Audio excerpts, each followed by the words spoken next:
ከተዘጋው አንደበት የፈነጠቀው አብዮት የኢብራሂም ትራኦር የልጅነት ሚስጥሮችም የወጣው ከድቅድቅ ጨለማ ድምጽ ከሌለበት ከድህነት ከሰቁቃ ከተረሳ መንደር የሳንኩራ ድምጽ ጆሮ ላይ ያቃጭላል። ራይን በልቦ ተሸክሟል። አይኖቹ የጦረኛም ናቸው፣ እንደ ነበልባልም የቀሉ። ሰውየው ቀላል ሰው አይደለም። ስሙም ኢብራሂም ትራኦር ይባላል። በምዕራብ አፍሪካ ኃይለኛ ፀሐይ በምትበራበት ምድር የአብዮት ትዝታዎችና የድህንነት ከባድ ሸክም በነገሰባት ሀገር አስቡት። በ1988 በዚህ አስጨናቂ ሁኔታ ውስጥ አንድ ልጅ በትንሽና በማይታወቅ መንደርም ተወለደ። ኢብራሂም ትራኦር የሚባል ልጅም ታሪክ እንዲሁም ሕይወት ብቻ አይደለም፣ ይልቁንም የመጠየቅ ጽናትና ከዝምታ ወደ ታላቅ ለውጥ የተደረገ ጉዞ ማሳያ ነው እንጂ። አንዳንዶች መርህ ይወለዳል ይላሉ፣ ሌሎች ደግሞ መሪ በሁኔታዎች ይሰራልም ይላሉ። ካፒቴን ኢብራሂም ትራኦር መሪም ሊሆን የተሰራ ወይስ መሪ ሊሆን የተወለደ? በወፍ በረር ልጅነቱ አብረን እንመልከት። አንድ ሰው ሙሉ በሙሉ ለመርዳት ያደገበትንና የኖረበትን ዘመን መመልከት ያስፈልጋል። ኢብራሂም በኢሮፓያኑ አቆጣጠር 1988 ቡርኪና ፋሶ ውስጥም ተወለደ። ይህቺ ሀገር ከአንድ ዓመት በፊትም የቶማስ ሳንኩራን አሳዛኝ ግድያ ገና አልረሳችም። ያ የነደደው አብዮታዊ መንፈስ ቀስ በቀስ እየደበዘዘ ያለበት ጊዜም ነበር። የሳንኩራ ራዕይ መሰረታዊ ለውጥ ያቀፈ፣ ከአዲሱ ቅኝ ገዢነት ተጽዕኖ ሙሉ በሙሉ ነፃ መውጣት የሚሻም ነበር። የእርሱ መገደል በሀገሪቱ ሕዝብ ልብ ውስጥም የማይሻር ጠባሳ ጥሎም አልፏል። የካምፖሪ አገዛዝ ሳንኩራን መግደሉ የበቃውም አይመስልም። ወደ ቀድሞ የቀኝ ገዢ ኃይል ግንኙነት በመመለስም ከነሱ ጋር ጥብቅ ግንኙነትን ፈጥሯል። ከዚህም በላይ የተቃውሞ ድምጾችን ለማፈንም ከፍተኛ ጥረት ያደርግም ነበር። የመናገር ነጻነት ቀስ በቀስ እየደበዘዘ ወደ ሩቅ ትዝታም ተቀየረ። በኢኮኖሚ ቡርኪና ፋሶ በውጭ እርዳታ ላይ እጅግ ጥገኛ የነበረችም ሲሆን አብዛኛው ሕዝቧም በዝናብ ላይ በሚመሰረት ደካማ የግብርና ምርት ላይ በመተማመን በዓለም ላይ ካሉ ድሃ ሀገራት አንዷ ሆናም ቀጥላለች። እንደ ኢብራሂም ቤተሰብ ላሉትም መሰረታዊ የኑሮ ፍላጎቶች ማሟላት የዕለት ዕለት ፈተናም ሆኖባቸዋል። ከዋና ከተማዋ የፖለቲካ ሽኩቻ ርቆ በባንድኮይ ጸጥታ በሰፈነባት አቧራማ ምድር የኢብራሂም ዓለም ልክ እንደ ተፈጥሮ ሁደትም ቀላልና ከመሬት ጋር እየተሳሰረም ነበር። የህይወት እንቅስቃሴው ከወቅቱ ለውጥ ጋርም የሚሄድ፣ ማህበረሰቡም በጠንካራና በጥንታዊ ወጎች የታነጸም ነበር። ትሁት ሙስሊም ቤተሰብ ውስጥም የተወለደው አባቱ ገበሬ፣ እናቱ ደግሞ የቤተሰብ ልብ ትርታም ነች። ከነርሱ ጠንክሮ መስራትን እናም ከመሬት ጋርም የጠበቀ ትስስር በዋጋ የማይተመን ሴቶች ልጅ ትራኦር ይወስዷል። ገና በለጋ ዕድሜው እንኳን የኢብራሂም ትራኦር ውስጣዊ ኃይል በግልጽ ይታይም ነበር። ብዙ የማይነገር፣ በዝምታ ውስጥ ጥልቅ አስተሳሰብን የማያንጸባርቅ፣ አልፎ አልፎ የሚፈነጥቀው ፈገግታ የልብ ንጹህና ስሜት በግልጽም ያሳያል። በቀላሉ የሚደነቅም አልነበረም። አእምሮ ከዕድሜው እጅግ የላቁና ውስብስብ የሆኑ ጉዳዮችን የሚመረምርም ይመስላል። የአካባቢው ሰዎችም ቀጥተኛና አስተዋይ ጥያቄዎችን የሚጠይቅ ልጅ እንደነበርም ያወሱታል። ምግብ ካመረትንና በምድር ውስጥ ወርቅ ካለን ለምን ድሆች ሆነን ብሎ አንድ ጊዜም መምህሩን ጠየቀ። ይህ መልስ የሌላው ቀላል ጥያቄ የሀገሪቱ የረጅም ጊዜ ችግር በጥልቀት የሚያሳይም ነው። የማወቅ ጉጉቱ ከክፍል ትምህርት የዘለለም ነበር። ሁሉንም ነገር ባይረዳም በሬዲዮ ሞገዶች ውስጥም የሚሰሙትን ድምጾች በማስተዋል ያዳምጣል። በዚህም ያልተረዳውን ዓለም ለመገንዘብ ይጥርም ነበር። ገና ልጅ እያለ የሀገር ፍቅር ብልጭታ በውስጡ ብልጭ ድርግም አለ። አዋቂዎቹ የፈረንሳይ ኢኮኖሚያዊ ተጽዕኖ ሲያወያዩ የሰማው ሕፃኑ ኢብራሂም አስደናቂ ምልክትም ሰጠ። በኮልታፋ አንደበቱ ፈረንሳይ ወርቃችን የምትፈልግ ከሆነ መጀመሪያ እኛ ብንይዘው አይሻልም ወይ አለ። ሁሉም ሳቁበት። እሱ ግን ወደፊት ሊያደርግ ያሰበውን ሚያወራ ይመስላል። በልጅነት ጊዜ አንድ ሰው ወደፊት ምን ሊሆን እንደሚችል የሚያሳይ አጋጣሚዎች ይኖራሉ።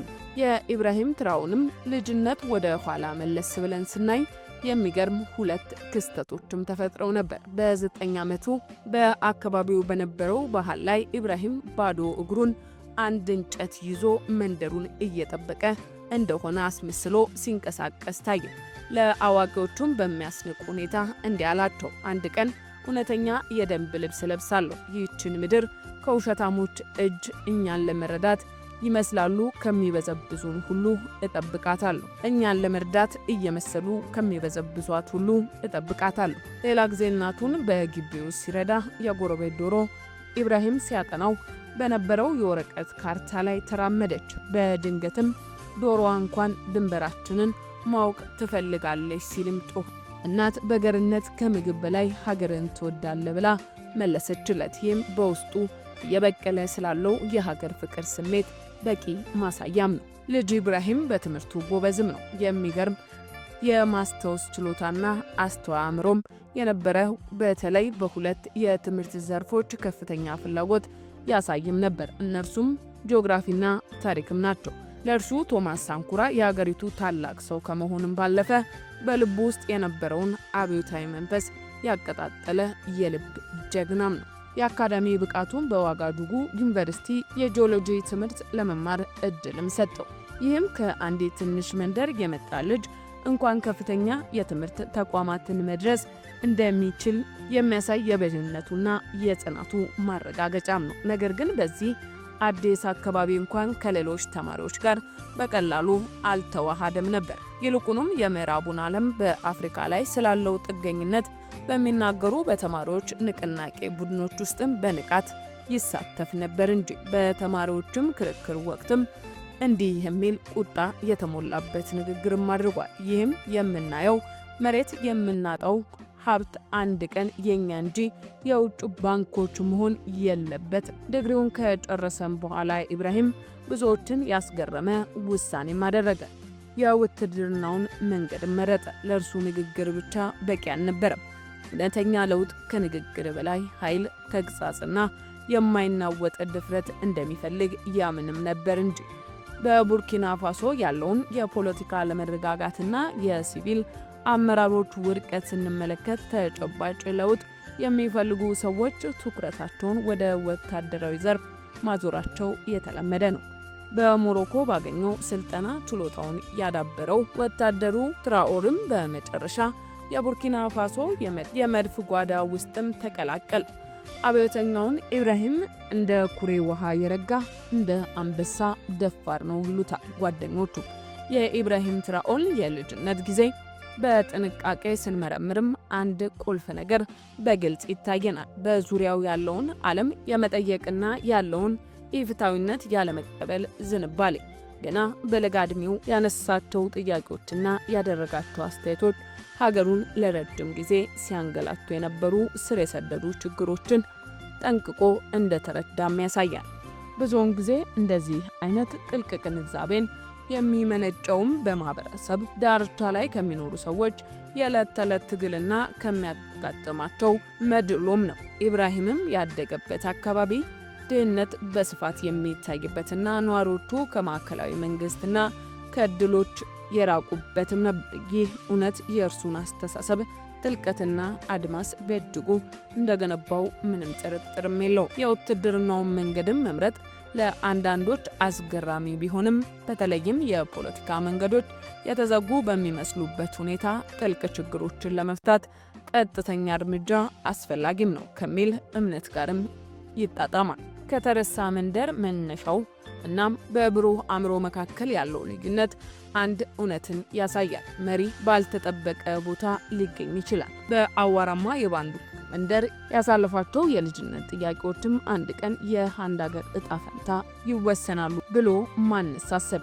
ለቶማስ ሳንኩራ የነበረው የልጅነት አድናቆት የጀግና አምልኮ ብቻም አልነበረም። ራሱን የቻለና የተከበረ ከአፍሪካ ራዕይ ጋር የተጣጣመም እንጂ። የሳንኩራ አስተሳሰቦች ለምን መሬት ላይ በኢብራሂም ወጣት አእምሮ ውስጥም ያገኙ ይመስላሉ። ከዝምታ፣ ከድህነት፣ ከምድሪቱ ሩቅ ማዕዘናት ብቅም አለ። የወደቀ ጀግና ትዝታ የጦረኛን ጽናትና የአብዮተኝነት አስተዋይ አእምሮ ተሸክሞ የልጅነት ሕይወቱን የዝግጅት ምዕራፍ ብቻ አልነበሩም ለሱ፣ ይልቁንም የወደፊት እርምጃዎቹ የሚመሰርቱበት ጠንካራ መሰረት ነበሩ እንጂ።